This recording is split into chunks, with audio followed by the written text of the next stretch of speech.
Hello বন্ধুরা, কেমন আছো সবাই? আশা করি সবাই ভালো আছো। আমি অদিতি আবার চলে এসেছি আমার একটা ছোট্ট ব্লগ নিয়ে। কেমন আছো জানিও সবাই। এই দেখো, প্রত্যেক দিনে কাজে আমি চলে এসেছি। ঘুম থেকে উঠে আগে বাসি বিছানাটা ঝেড়ে নিই।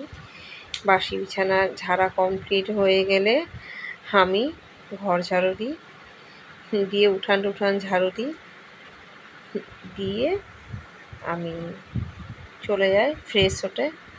দেখো, আমার বিছানা ঝাড়া কমপ্লিট।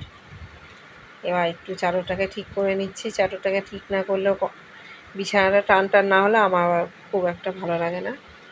এটা আমার স্বভাব বলতে পারো, বিছানা চাদর যেন টান টান হয়ে থাকে। এরপর চলে গেলাম ঘর ঝাড়ু দিয়ে, স্নান করে এসেছি। দেখো, এটা আমার একটু রেগুলার স্কিন কেয়ার। প্রথমে একটু টোনার লাগিয়ে নিই, তারপর চুল টুল আঁচড়ে নিই। চুল আঁচড়ে নেওয়ার পর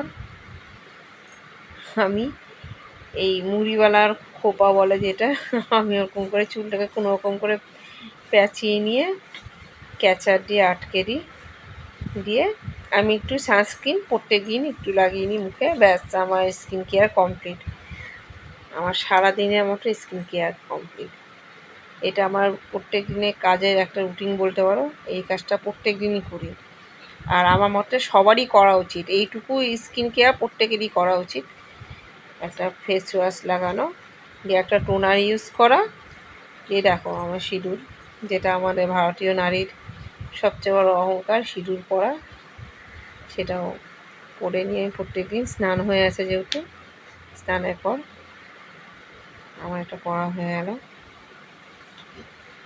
আমার ছেলেও ঘুম থেকে উঠেই আগে জামা কাপড় ছেড়ে নিয়ে ফ্রেশ হয়ে একবার ঠাকুরের নাম নিয়ে নেয়, পরে আবার নেয় স্নান টান করে আর একবার ঠাকুরের নাম নেয়। ও একটু ঠাকুরকে ভালোবাসে, পূজা পাঠ করতে ভালোবাসে। এটা হচ্ছে প্রথম পূজা বলতে পারো। এরপর ওকে আমি খাবার দিয়ে দিই, টিফিন। এটা ওর মানে ব্রেকফাস্ট যেটাকে বলে। ও কমপ্লেন আর আমার কফি। এরকম খেতে খেতে আবার একটু হেসে দিচ্ছে। আর আমার স্নানের আগে যেসব জামা কাপড় ধুয়েছিলাম ওগুলোকে সব মেলে দিচ্ছি। না, আর আমি একটু টান টান করে মেলি। এটা আমার স্বভাব বলতে পারো। না তো আমার কাপড় তাড়াতাড়ি করে যত তাড়াতাড়ি শুকায় তত তাড়াতাড়ি ভালো লাগে। জামা কাপড় মেলে নিচ্ছি আমি। তোমরা কেমন? আমাদের উঠান ছোটোই, এর জন্য উঠানের মধ্যে সব দড়ি মধ্যে একটার উপর একটা দড়ি, আমাদের জায়গা খুব কম। এর জন্য আমরা অল্প অল্প করে উল্টে পাল্টে করে তাড়াতাড়ি করে জামা কাপড় শুকিয়ে নিই। জানোই বাচ্চা কাচ্চা বাড়ি। তারপর আমি ওকে একটু পড়াশোনা করাই। প্রত্যেক দিনের রুটিনে আমার এটা ওর, যেদিনই বাড়িতে থাকি। আজকে যেমন আমি স্কুলে নিয়ে যাইনি ওকে, এর জন্য বাড়িতে আছি। এর জন্য ওকে একটু অঙ্ক করাচ্ছি। কারণ কি, অঙ্ক সব কিছুতেই দরকার জানো।